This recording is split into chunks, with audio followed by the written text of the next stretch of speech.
Olá, alunos. Eu sou André, sou o novo professor de artes e esse ano ficaremos juntos, né?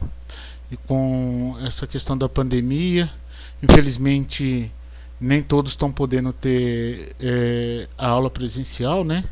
Muitos preferiram ter ela online, mas eu passarei para vocês o conteúdo que a gente falou em sala de aula. Espero que vocês gostem, né? Então vamos começar. Bom, o assunto que falaremos hoje é a linguagem do cartoon e dos quadrinhos. O cartoon é um desenho que apresenta uma situação de forma humorada, geralmente em caricaturas, podendo trazer legendas que contextualizam ou complementam o sentido. Ou seja, é aquela questão geralmente que a gente vê muitas vezes brincando na questão do esporte, né, de política, que vocês veem aqueles desenhos engraçados, mas às vezes falando de um assunto sério, mas com a pitada de humor, né? Bom, a questão do cartoon, nós fomos breves para poder entrar em uma outra parte, a história em quadrinhos. Pode ser chamado de história em quadrinho, né? Ou então a gente pode chamar de HQ. O HQ é o nome dado à arte de narrar histórias através de desenhos e textos em sequência, normalmente na horizontal. Gente, normalmente na horizontal, porque no mangá a história é contada de trás para frente. Então é por isso, né? A gente vai falar um pouquinho do mangá lá no continuar da nossa aula, né? Essas histórias possuem os fundamentos básicos da narrativa: enredo, personagens, tempo, lugar e o desfecho, como vai ser finalizada a história. No geral, apresentam linguagem verbal e não verbal. Por quê, gente? Porque a história pode ser contada lá com texto nos balões, como também pode não ter nada escrito, pode ter só imagem. A primeira história em quadrinhos de que se tem notícia no mundo foi criada pelo artista americano Richard Outcault em 1895. E aqui no Brasil, a primeira revista em quadrinhos ela foi lançada em 1905. O nome da revista era Tico Tico, considerada o primeiro quadrinhos brasileiro, né?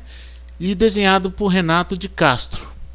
Em 1960, o público brasileiro teve um gibi inteiramente colorido, com a publicação de A Turma do Pererê, do cartunista Ziraldo. Até então, as revistas em quadrinhos eram pretas e brancas. Vocês já devem conhecer o Ziraldo por causa do personagem dele super famoso, o Menino Maluquinho, que também tem quadrinhos, tem animação, teve o filme, e acredito que alguns de vocês tiveram a oportunidade de assistir, um filme super legal. Foi nos anos 1960 que surgiu também a história em quadrinhos mais conhecida do Brasil, A Turma da Mônica, criada por Maurício de Souza, né?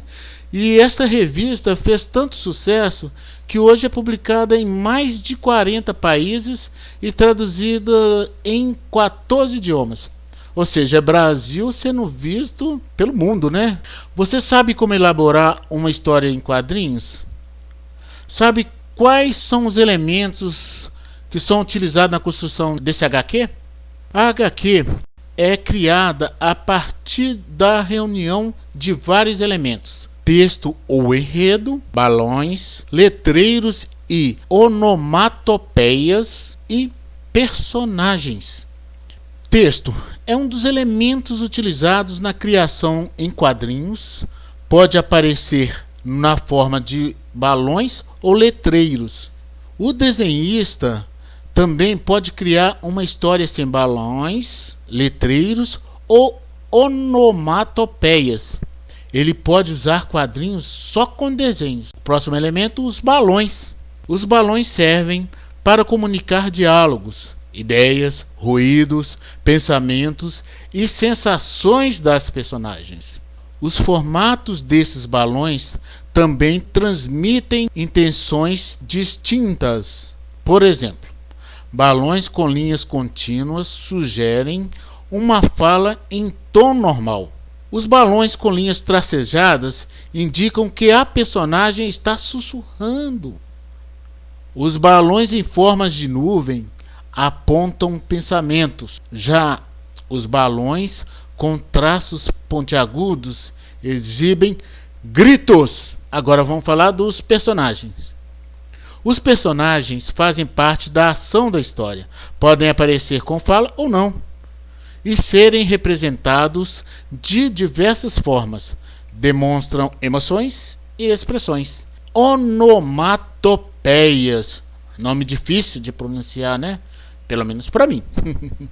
Onomatopeias são palavras que buscam reproduzir vozes de seres, ruídos e sons. Por meio da onomatopeia, a linguagem escrita e a imagem visual se integram. Quadrinhos, quando a gente vai falar de história em quadrinhos, tem vários tipos. Tem as tirinhas, tem os gibis, tem os mangás, tem os graphic novels e existem as comics. Vamos falar de cada um delas separadamente? Vamos lá. Normalmente as tirinhas possuem apenas uma página e poucos quadrinhos. Além do mais, elas contêm um tom crítico, irônico ou de elogio. Agora vamos falar de mangás. Eu percebi que muitos dos alunos adoram este tipo de quadrinhos.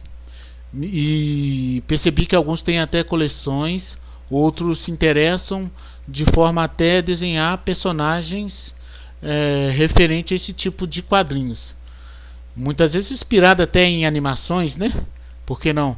Mas com os traços muito legais, eu fiquei muito impressionado. O que são mangás?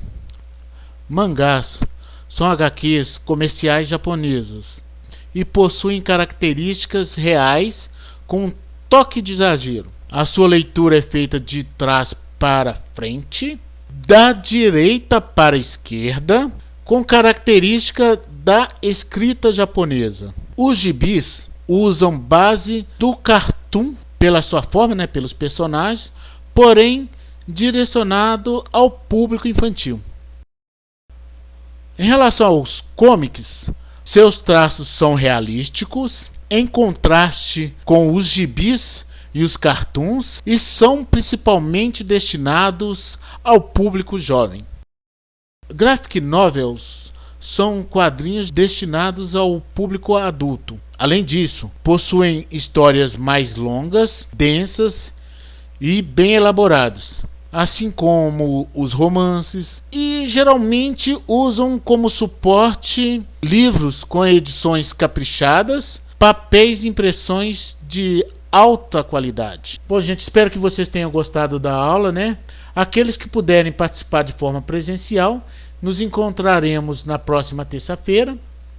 E aqueles que não puderem participar de forma presencial, tiverem de assistir a aula de forma remota, continuarei fazendo vídeos e colocando outros materiais também, né? E mas sempre vai ter alguma coisa para que ninguém perca nenhuma das informações das nossas aulas, ok? Então até semana que vem, se Deus quiser. Um abraço a todos.